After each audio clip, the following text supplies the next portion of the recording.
कौन जीता अमेजॉन और फ्यूचर की बैटल, या फिर कौन जीतेगा अमेजॉन और फ्यूचर की बैटल? पता नहीं अमेजॉन जीतेगा या फ्यूचर जीतेगा, बट एक क्लियर विनर यहाँ पे निकलता हुआ नजर आ रहा है, वो है मोटा भाई।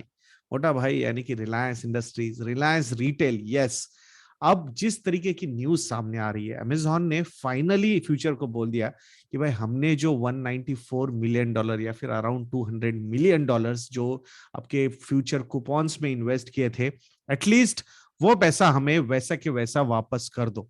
जहां तक मैंने न्यूज पढ़ी है उसमें तो वो कोई इंटरेस्ट भी नहीं मांग रहे, जितना इन्वेस्ट किया था उतना हमें दे दो। इट मींस कि उनको ये समझ में आ चुका है शायद अब इसमें और कोई, इस पर्टिकुलर डील में और कोई फ्यूचर नजर नहीं आ रहा है। अच्छा, ऐसा नहीं है कि यहाँ पे अमेजॉन जो है जो बाजी हार रहा है।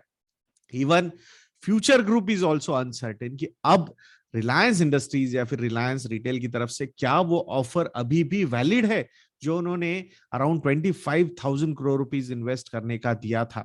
अराउंड 17,000 करोड़ रुपीज के जो डेट थी, लोन्स जो थे कंपनी पे, वो इन अ वे इन पैसों से रिपे होने वाले थे।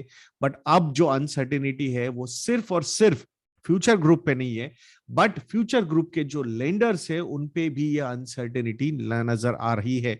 अब वी विल हैव टू सी कि रिलायंस रिटेल इस पे क्या रिएक्शन देता है। बिकॉज इन्होंने कैसे किया था कि जब ये प्रॉब्लम हो रहा था, मतलब अमेजॉन ने केस फाइल की, फिर वो डील कंप्लीट नहीं हो पा रही थी, बट इनके पास पैसे नहीं थे to even repay the rent, lease जो है वो भी पैसे देने के लिए, रेंट पेमेंट के भी पैसे नहीं थे। So then at that point of time Reliance Retail ने क्या किया कि जो भी प्रॉपर्टीज है वो खुद के नाम पे लीज पे ली, एंड उन्होंने फ्यूचर को सबलीज पे दे दी। मतलब कोई ओनर है, उसकी प्रॉपर्टी पहले जो फ्यूचर के पास रेंट पे थी, लीज पे थी, उस ओनर ने रिलायंस रिटेल के साथ कॉन्ट्रैक्ट किया, और रिलायंस रिटेल ने फ्यूचर के साथ, फ्यूचर रिटेल के साथ बिग बाजार वगैरह ये जो सारे स्टोर्स है, central and all those things, इनको सबलीज कर दिए। अब ये जो इन अ वे उन्होंने उनके लिए वर्किंग कैपिटल इन्फ्यूजन कर दिया कि भाई, क्योंकि this is the one of the biggest cost ना, कोई भी रिटेल स्टोर अगर आपको चलाना है अच्छी जगह पे, तो उसकी जो रेंट की कॉस्ट है वो बहुत ज्यादा होती है। तो उस एंगल से अगर आप देखोगे तो डेफिनेटली एक बहुत बड़ा सपोर्ट रिलायंस रिटेल ने फ्यूचर को किया। अब ये सब चल रहा था ऐसा, अब सब लीज की थी तो उसमें कॉन्ट्रैक्ट तो किया होगा। अब भले ही वो सब लीज है, बट वहां पे पेमेंट तो करनी ही है ना, जो भी लीज साइन हुई है उसका रेंट के पेमेंट तो करने ही पड़ेंगे। तो 1 महीना हो गया, 2 महीने हो गए, 3 महीने हो गए, पैसे तो आ ही नहीं रहे। तो फिर after some time Reliance Retail ने बोला भाई नथिंग वर्किंग, इनकी शायद डील हो रही है, नहीं हो रही है, ये वापस ऐसा लगता है कि हमारी तरफ हो रही है डील, फिर से अमेजॉन कुछ केस फाइल कर देता है, फिर वो रुक जाती है। तो ये अनसर्टेनिटी में we don't want to live. So उन्होंने क्या किया कि भाई आपने पेमेंट किए नहीं है, I think agreements were quite clear, they started taking it over. वो जो भी स्टोर्स थे उनका टेक ओवर वो करना उन्होंने शुरू कर दिया। इन अ वे स्टोर्स तो उनके हाथ में आ गए, प्लस जो एम्प्लॉयज थे ऑब्वियसली उनकी सैलरीज भी नहीं दे पा रहा था फ्यूचर, तो वो एम्प्लॉयज भी अब शायद रिलायंस रिटेल की तरफ आएंगे। So indirectly it was a crucial acquisition which Reliance retail has done, ऐसा लग रहा है। एंड इवन अमेजॉन ने भी एक्सेप्ट ही कर लिया है, ऐसा दिख रहा है। क्योंकि अगर फाइनली आप बोल रहे हो कि भाई जहां पे मल्टी बिलियन डॉलर अपॉर्चुनिटी उनको नजर आ रही थी फ्यूचर में, वो अल्टीमेटली बोला कि भाई 200 मिलियन डॉलर जितने दिए उतने तो वापस कर दो।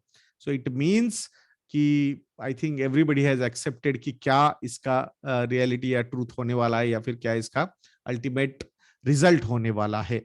फ्यूचर ग्रुप ने बोल दिया भाई हमारे पास तो पैसे है नहीं, हम आपको एक काम कर सकते हैं, कोई स्टेक दे सकते हैं किसी फर्म में, उतना जो ऑलरेडी फ्यूचर कूपन्स में उन्होंने दिया हुआ है। सो फिर अमेजोन ने बोला नहीं, ये नहीं चलेगा।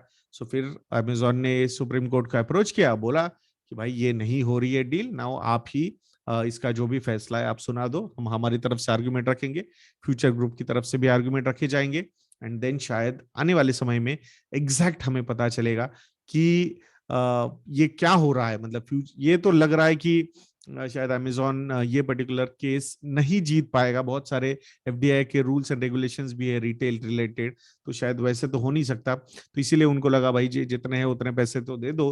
अब फ्यूचर ग्रुप की अनसर्टेनिटी बहुत ज्यादा है, बिकॉज रिलायंस रिटेल अब पार्टिसिपेट करना चाहेगा नहीं चाहेगा, या फिर क्रूशियल एसेट्स अगर हाथ में आ गए, so what's the point of giving, क्योंकि it's a shrewd business, it's not about मतलब emotional angle. So let's see, आने वाला समय हमें बताएगा क्या होगा इसमें। तो आशा करता हूं कि ये वीडियो आपको इन्फॉर्मेटिव लगा होगा। अगर आप लोगों को लगता है कि हम अच्छा काम कर रहे हैं तो investornet.in को विजिट कीजिए दोस्तों, और हमारे मॉडल पोर्टफोलियोज को सब्सक्राइब करना मत भूलना। RED ये प्रोमो कोड अगर आप यूज करोगे तो सिर्फ और सिर्फ 5,000 रुपए में आप हमारे सारे मॉडल पोर्टफोलियोज को एक्सेस ले सकते हो।